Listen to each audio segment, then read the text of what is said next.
it's time to buy your Delta Dart and your Alpha Rocket kits. You can look up on the website to find out how much those kits are and bring in that amount of money in a check, preferably a check, or cash would be okay, and go to the business office with the proper business office pass and purchase your aerospace kit. When you get your receipt, come back to the class and give your teacher the receipt, and you will receive your Alpha Rocket kit, which comes bagged like this, and your Delta Dart kit, which comes bulk, so the teacher will give you a bundle of sticks, a propeller, a tissue paper with instructions on it, and then there's also an instruction booklet that comes with it. There is a rubber band that comes with it also. You will receive the rubber band when you are ready to fly. So let's go over to the checkout station and check out the equipment we need to build our Alpha Rocket and our Delta Dart. So you're ready to start your Delta Dart. You need to stop by the checkout station and pick up these items so that you can build your rubber band powered airplane. First of all, you'll need the scissors, tape, and glue caddy. You'll need a pin caddy. You'll need one of these cutting mats that has an X-Acto knife attached to it. If the X-Acto knife is dull, or if it's all caked with glue or something, you can have the teacher put a new blade in for you. Be careful of this blade, it's very sharp. And you're going to need one of these pieces of cardboard to pin your Delta Dart down onto as you're working on it. So let's go over and start working on it.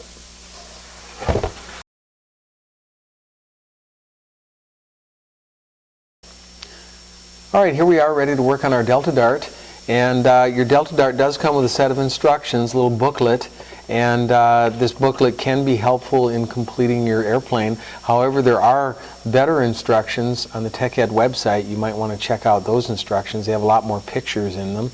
But for right now, I'm going to set those aside and you can listen to me. First of all, you have a piece of tissue paper here that will be used to make the wings. And you'll notice as you look at this tissue paper that everything is reading backwards. All this stuff is mirror image. And what you want to do is you want to put this red, white, and blue side down. Put the colorful side down, and then as you look at these instructions, you can read everything correctly, not mirror image, but correctly. So red, white, and blue side goes down. Then I'm going to take a roll of masking tape, and we're going to tape this down. Just 4 pieces in the corners will do the trick. I always put the tape lengthwise on here because it's a lot easier to get off. If you put the tape diagonally across the corners, and it tears your corners off and it's hard to get the tape off. So first thing you're going to do is you're going to take this little bundle of sticks and you're going to cut these sticks the correct length to go on the drawing. You should have 10 little sticks.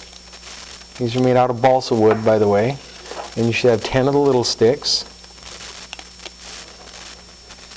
And 1 larger stick. It's called the motor stick. And the motor stick, by the way, has a taper at one end. That's the back end of the plane right there, that taper. And I'm going to look on here, and it says propeller assembly up here. It says motor stick, and I see that the taper is back that way, so the stick is going to go like that. Now, there's a spot here that says that they want you to cut from A to B. Right there. There's a capital A and there's a capital B, and there's a line between them. And they want you to cut there. Now, what they're talking about is they're talking about cutting the paper. So make that cut, just like I just did. Because everything on this side of that cut is going to be waste. And don't cut the stick. Please don't cut the stick. The directions right there are saying cut a slit in the paper. They are not saying cut the stick. Do not cut the stick. Now we're going to take our glue, and we've got this cross-hatched area. If you look, you can see these little pen marks, and they're crisscross, crisscross, crisscross, crisscross. And that little cross-hatched area, or that crisscross area, is the glue area. And so what we're going to do, now I find it a lot better if you put the glue on the wood and then put it down on the paper. Because if you put the glue on the paper, it gets smeared all over the place. So I'm going to put glue on the wood, and then we can carefully smear the glue around on the wood and get even coverage. And then we can glue down to the paper. And this will hold really well. You don't have to use pins to hold that down or anything. Now, we're going to take our little sticks, and we're going to start cutting them to fit these different places on the plane. And I'm going to bring my cutting mat in nice and close here so I can easily go between the cardboard and the cutting mat. First of all, this stick right here, where it hits the motor stick right there, that's not a good joint. What we want is we want to cut that to be at an angle, so where it hits the motor stick, it'll have a good contact area. So then I take it over to my cutting mat and cut it off. If you have a nice sharp X-Acto knife, you'll get a nice sharp cut. And then up here, now I don't do my actual cutting on the paper because I don't want to ruin this paper, but I kind of mark it, and I come over here and cut. And there we have just the right angle at the top, just the right angle at the bottom, and I'm going to smear glue on my wood, not my paper, and get a much better outcome if you put the glue on the wood.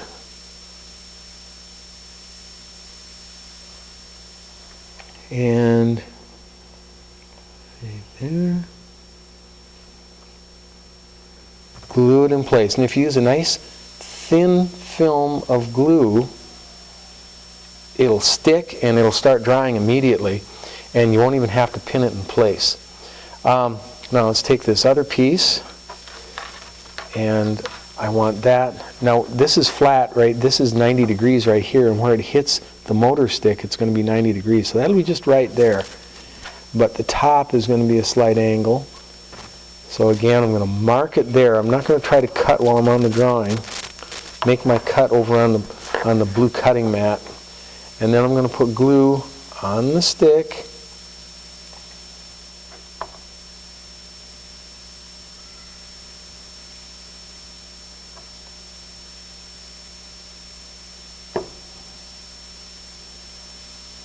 A little tiny bit of glue right on the end of the stick where it hits the motor stick.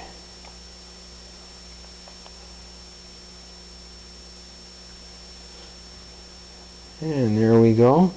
And you can see that the two pieces right there have one continuous line where I cut them off. And that'll come in important later. And again, if you use a nice thin film of glue, just push it down, and it's down for good. It shouldn't pop up on you. There we go. We got that done. Now we're going to do the main wing. Now, there's one thing I don't like about this drawing, and that is that the way the drawing is, let me lay this out for you, give you kind of an idea what I don't like. And we're going to kind of focus right in this little area here. This is what the drawing says to do. The drawing says to put the two sticks coming from the sides together so they meet, and then have the stick in the center come up underneath them. I think, can we take a quick look at that? This is basically what the drawing is telling you to do. And I really don't like that. I like to do it this way. I like to bring the sticks in on the sides and hit the center stick. You see how that is right there? Zoom in and take a look at that. That's the way I like to do the main wing, both here and back at the back end of it. So that's what we're going to do. First we're going to cut the center stick to be the full length of the wing from front to back. Again, don't do your cutting on the cardboard or you'll mess up your drawing. And we can go ahead and put glue on the stick.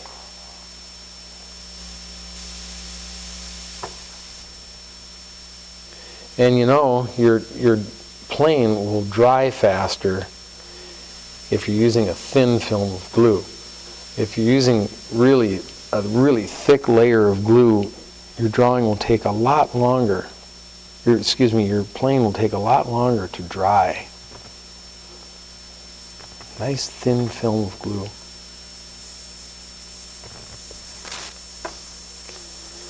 Then we're going to cut the side stick at an angle. Oh, that was so soft, it just about. Go over to the cutting mat and finish up. And we're going to put it in there.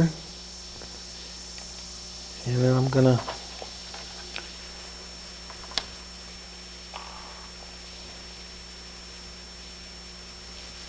cut the end of it, mark it on the drawing, then do the actual cutting on the cutting mat.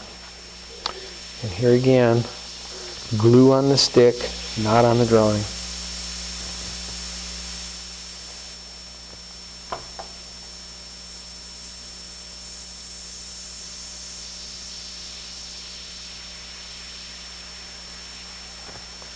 Of course, one problem with putting the glue on the stick and smearing it around with your fingers is you're going to have to clean your fingers before you leave the tech ed room because your fingers are going to be a mess. But the glue is water soluble, so it shouldn't be too much trouble getting it off your fingers. And let's do the other one here.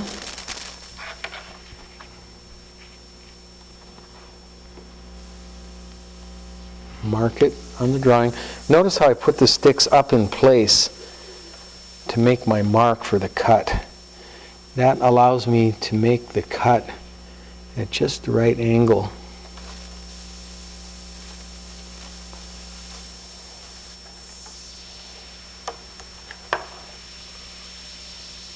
And glue on the stick.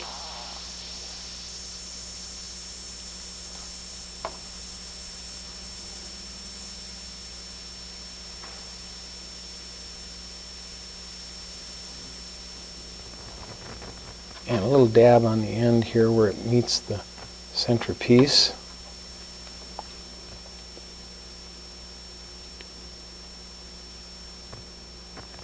Oops, I turned that around.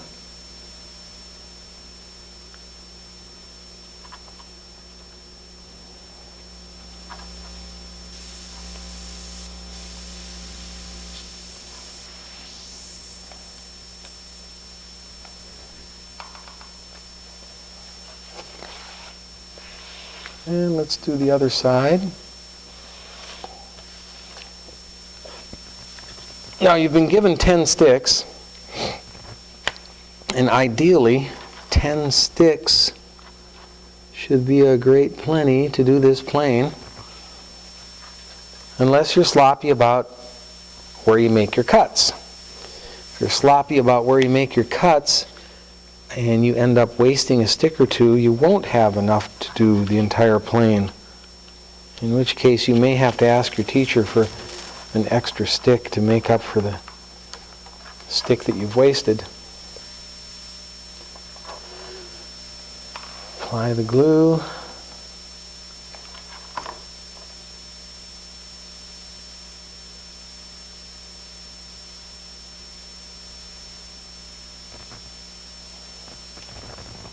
Now my fingers are going to be kind of messy by the time I get done, but I think I'd rather have messy fingers than a poorly done plane.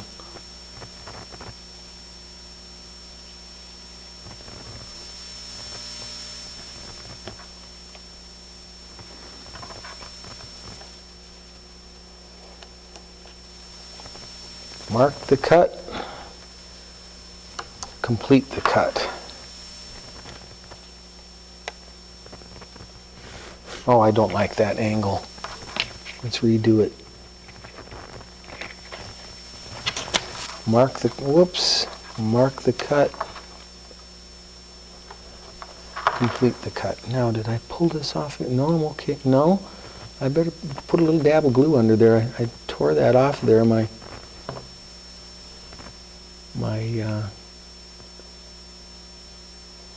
cable from my knife caught that. There we go.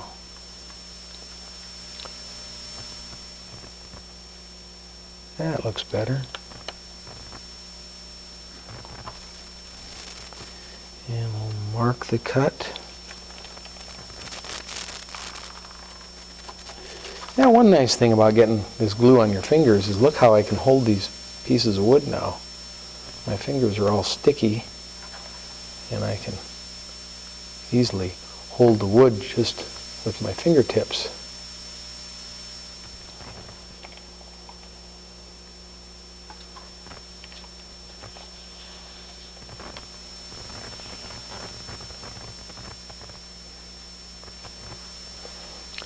And then we've got a couple short spots here.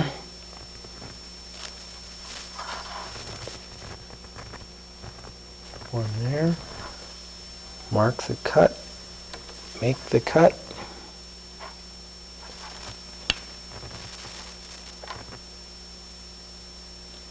Mark the cut. Make the cut.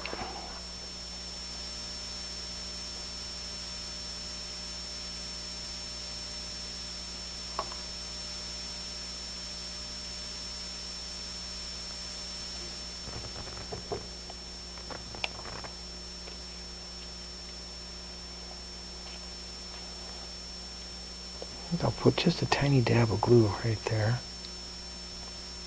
And just a tiny one right there. Not very big.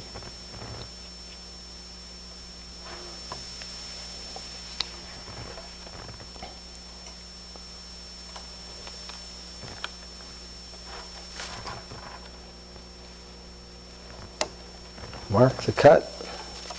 Make the cut.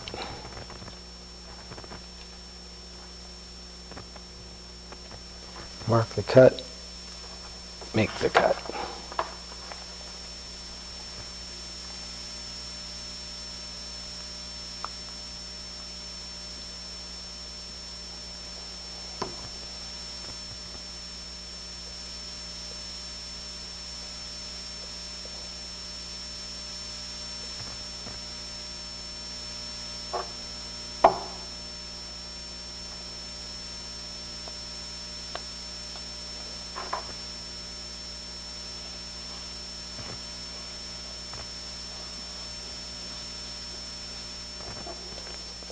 Now let's do the final tail section of our plane.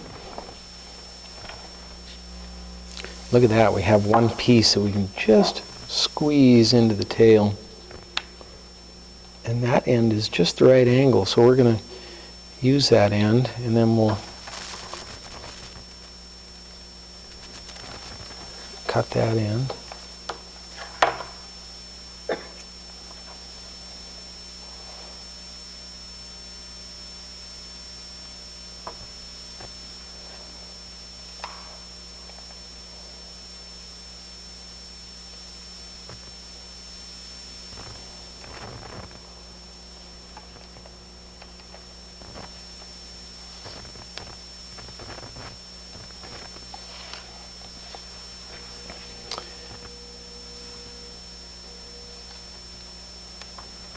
And then I'm going to make another one right here.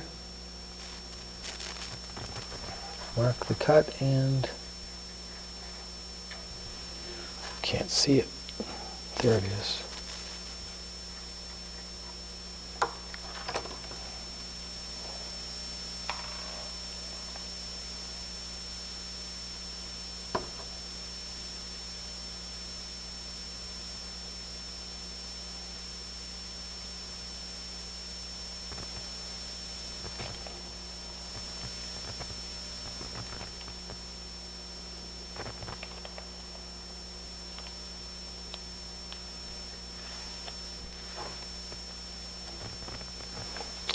And one last piece.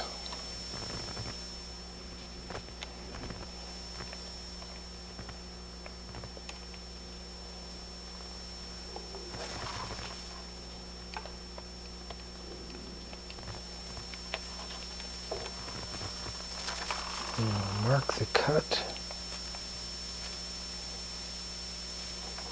And make the cut. Very good. Apply glue.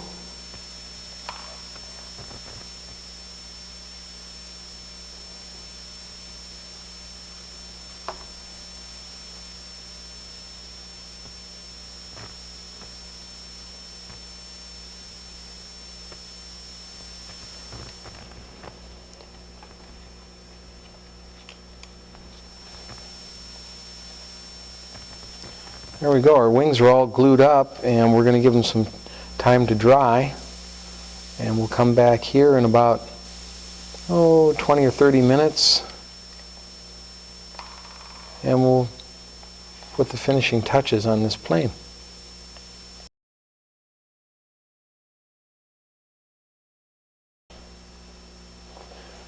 Our glue has had plenty of time to dry, so here we are. We've got it and we're all set to go.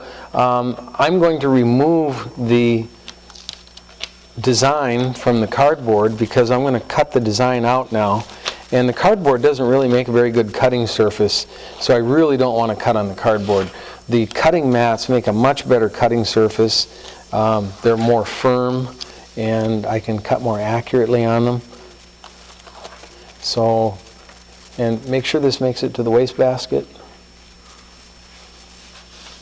Let's take our plan and put it on the cutting mat. Looks like the back of the cutting mat is a little cleaner than the front, so we're going to cut on the back of the cutting mat.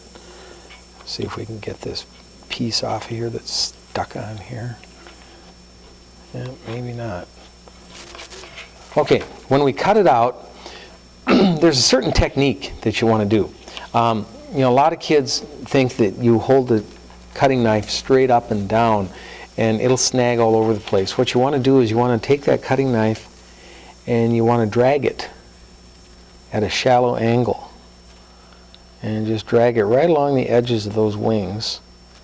And right off the end of the wing, straight off the end of the wing, like this.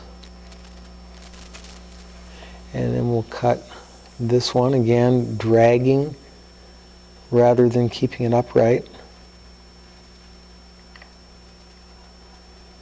Straight off the end.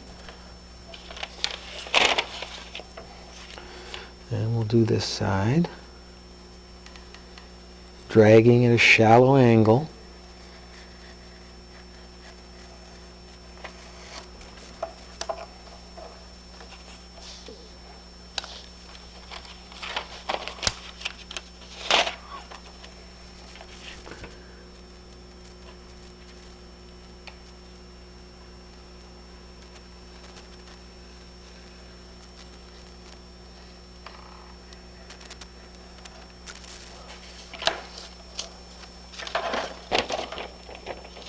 There we go. Now you'll notice, if you can zoom in a little closer here, you'll notice we have a little triangle of paper right on the very end. And what we want to do with that little triangle of paper is put a little dab of glue on there, and it's not going to take much. If you put extra on, maybe wipe the excess off. And then a little dab of glue on the other one. And what I'm doing is I'm bending that over like that. And that kind of makes the corner of that wing a little stronger right there. Okay, then let's cut out the other one, and we're going to have the same type of corners on all three of these wings.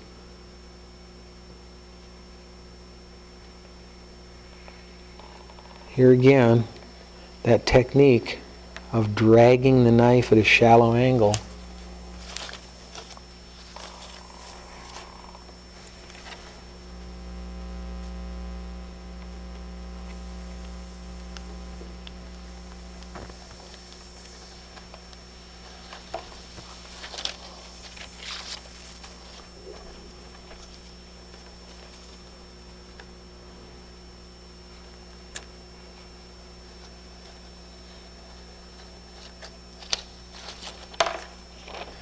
And again, we'll put a little dab of glue on those little triangles of paper. Fold them over to strengthen up that little corner joint.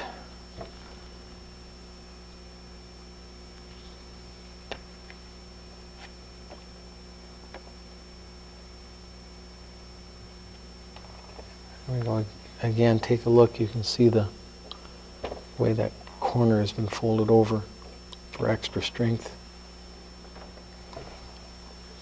Now remember that cut we made from A to B? That was so that we could just, here's our wing, here's our rudder, I should say. We made that little slit from A to B so that we could throw this piece away and there wouldn't be anything along the front of our motor stick. And now we're going to cut this one out.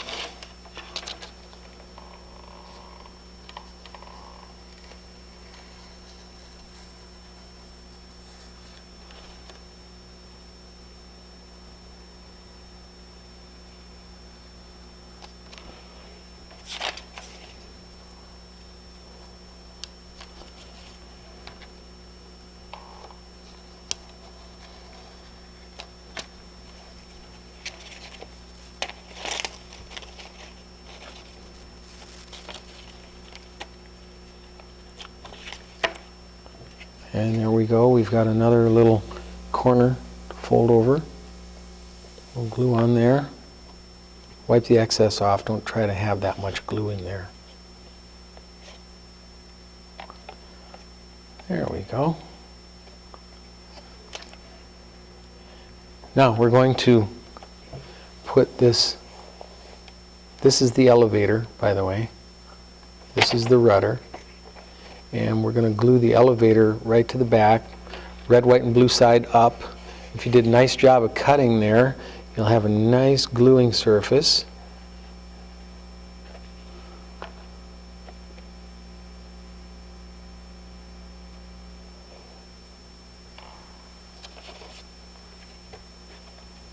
And if you use a thin film of glue, it'll attach and begin drying immediately. If you use a really thick, bulky layer of glue, it won't want to dry very fast.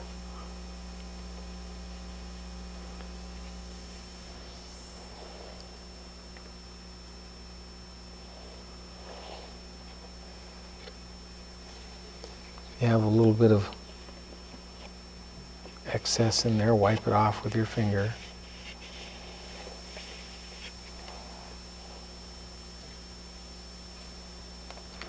You could take a couple of pins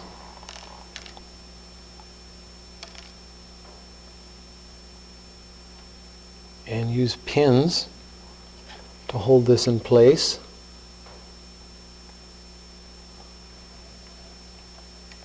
Take those out later, but we'll use them to hold the tail or the elevator in place until that glue dries. Now we're going to take our wing and we're going to put a bead of glue along the wood right here on the side where we don't have the red, white, and blue. This is the dull looking side. And then we're going to put that wing on top of the plane,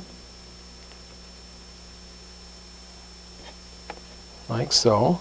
Okay, it's nice and centered. And I'm about ½ an inch or so behind the front of the plane. Now this might not hold in place for us, so let's put a couple of pins in. We'll put a pin in right here, like so. And I'm going to put a pin in right here. And that's going to hold our wing in place while it dries. And I'm going to take this front pin right here and I'm going to bend it back because of the next step that I'm going to do. So you can see I bent that pin back out of the way, and that's going to make room for our next step.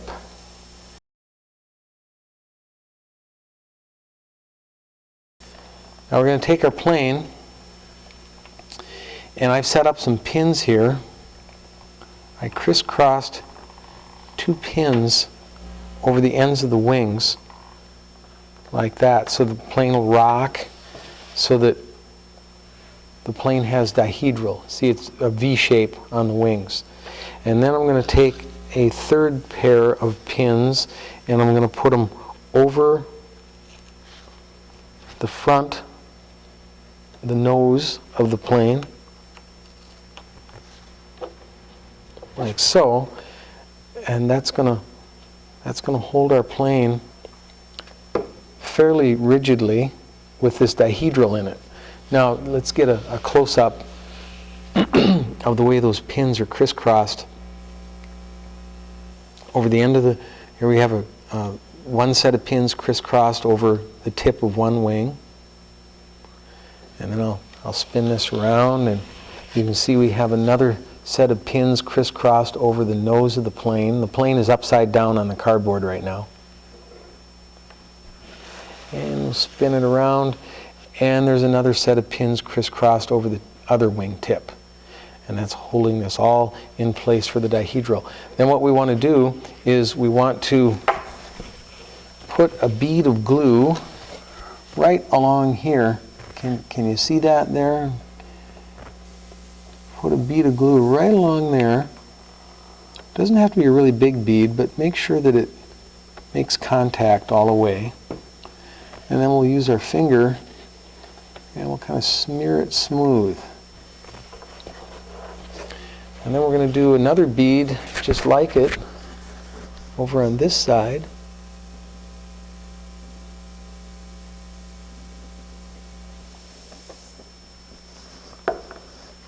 And again, we're going to take our finger and smear it smooth. And there we go. Our plane is going to have to sit overnight, because this is kind of a heavy glue joint to dry. So our plane's going to have to sit overnight while the glue dries.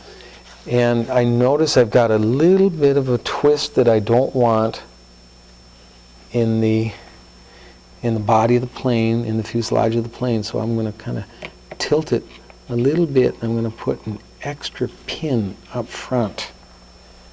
Get that little bit of tilt out of there. There we go. Now this is going to go in your locker overnight. If you've already got a partner who's building a plane and that plane is sitting in the locker, or if there's some other things in the locker that are in the way, try to find a classmate who is not using their locker, and they could store your plane for you overnight. Because if anybody sets anything on top of this plane, it'll really be kind of messed up. But what you'll want to do is you'll want to put this in your locker. Best way to put it in your locker is slide it in the locker like that, and then drop it flat. And it should have plenty of room inside that locker to dry overnight. And we'll come back here and we'll put some final touches on this tomorrow.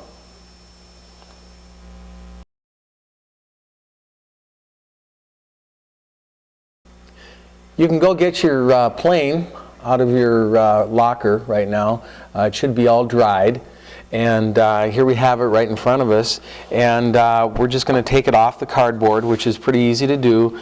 Just pull a couple pins out of one side, and it'll come right out of there just like that. And if I hold it up, you can see that we have dihedral, and this is called dihedral, where the wings angle upward. And all planes have a small amount of dihedral, just a few degrees of dihedral. And the dihedral is something that stabilizes the plane so it doesn't roll. It stabilizes it in this direction, and it prevents severe rolling during flight.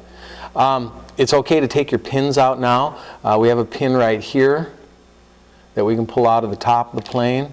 We have this little pin that we bent over. Just give it a twist and it'll come out really easily. And then we have this last pin underneath that I use to hold the elevator in place. Remember, this wing is called the elevator, and this wing right here is called the rudder. And we're going to take this pin right here, and if you can zoom in on this, we're going to put that pin about halfway back the tail. Try not to run it through your fingers. Keep your fingers somewhere underneath here while you're supporting your plane so that you don't run that pin into your fingers under here, because that would really hurt. And we're going to put that pin in halfway back the elevator or halfway back the tail section, and we're going to angle it backwards. And that's where we're going to hook our rubber band when we hook our rubber band on here. Then on the front, we'll put our propeller, and the propeller assembly goes, and this may have to be kind of pushed on. The balsa wood is soft, so it'll form on its way on. You shouldn't have to trim the front of that. It should go right on. And the propeller assembly sits below the plane, not above it, below it. And it should turn freely. If this little metal shaft right here is bent, let your teacher know. Your teacher should have some spare propellers around to take care of you. Now we'll flip the plane over, and you'll have to ask your teacher for the rubber band to power your plane. The teacher doesn't give the rubber bands out until the plane is ready to fly. And so go and get that from your teacher. And at the same time, take your blue sheet up to your teacher to get your project points marked off. Then we're going to take that rubber band, we're going to slip it over that little hook on that loop so that the rubber band is attached to the back of the propeller like that. And then grab onto the knot part. Your rubber band will be tied in a knot like that, and there's a knot right here where my fingers are. And we'll take the knot end and we'll put it over right there. We'll put it over that pin so that we're hooked, and the knot, that way if the knot is at the back, it won't get in the way while you wind your propeller. And then you can just go clockwise or to the right, the same way, same direction you turn your combination lock on the first try. The first number, you go toward the right, and you start winding this up, and of course the rubber band will start kind of, it'll start making a little blip. There's one blip, there's another blip, there's another blip. I usually wind it up so we've got these little blips. You see these little blips that form? It winds once, and then the blips start. And I usually wind it up enough so you have blips, maybe along that much of the rubber band, and it'll fly nice and far. You can test fly your plane outdoors. Please don't test fly it in the classroom because we don't want it to hit someone in the eye. You know, it could cause an eye injury from that propeller hitting somebody in the eye. So you'll go outside and you'll try out your airplane and see if you can get it to fly okay. And of course, it's easy when you throw it. You just throw it and let go of the propeller, and it should fly quite nicely. If it doesn't fly nicely for you, we need to sort of simulate what's on a real plane.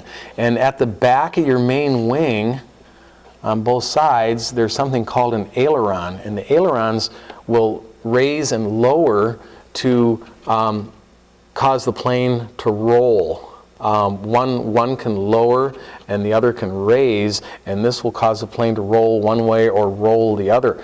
And you can make your own ailerons simply by taking some masking tape like this and putting a piece of masking tape right off the back and fold it like so. And there we have an aileron across the back of the wing. Push it up like that, and that'll give this wing less lift. Push down, and then we can take and put another aileron on the other side. Make them both about the same length, a little bit shorter here, and we can put the other aileron on the other wing like so.